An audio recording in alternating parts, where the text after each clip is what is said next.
CPMR is structured over a 3-year period of time, 101, 201, and 301. And the reason is, like any professional designation, it takes time to really build upon the foundations that are presented in the first year. So the 101 year has a lot of basic information and starts to create a foundation for several common topics, common themes that are going to be applied in both the 201, the next level, and then the 301 level as well. It's the only one out there that has that 3-tiered structure, and I think that's what sets it apart from everything else that's out there. It really not only gives you the information, but it forces you to use the information in a classroom setting where you can ask questions and really master the concept and then take it home and use it in your own business. So the manufacturer's rep industry is a very unique industry. It's not like any other industry that's out there. They don't teach a lot about manufacturer's reps in school.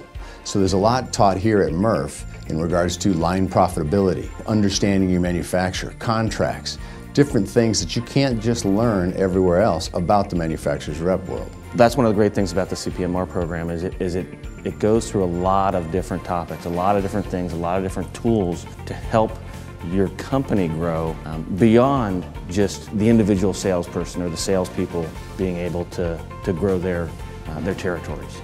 What surprised me most about the program when I first arrived was that the number of different industries that were involved. It wasn't just from the ERA group that I'm a part of, but there were so many different other organizations that were involved in the program. One of the things I realized right away with CPMR was people that I met had to deal with the same things I did.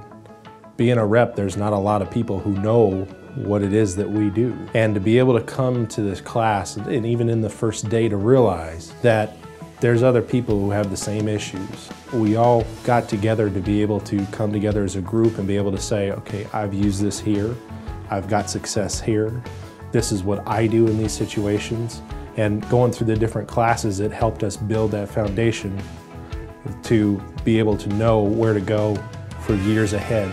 What I would say to somebody that's teetering on the edge as to whether or not to come to this program, I'd ask them a question first, and the question would be, are you currently an owner in your, or partial owner in your agency, or are you on the path to ownership in your agency? If the answer is yes to those questions, or either one of those questions, I would say emphatically you have to come to this program. This program over the next 3 years are going to give you the skills and the strategies and the metrics to be able to grow your business and ensure that your business, your agency is there for when you take it over and perfectly in succession for the next set of ownership. It'll be absolutely critical for any owner of a rep agency to come through this program. I know that going forward, if I'm going to be a part of the leadership of our organization, I'm going to need to know everything that I learned in this course from year 1 through year 3.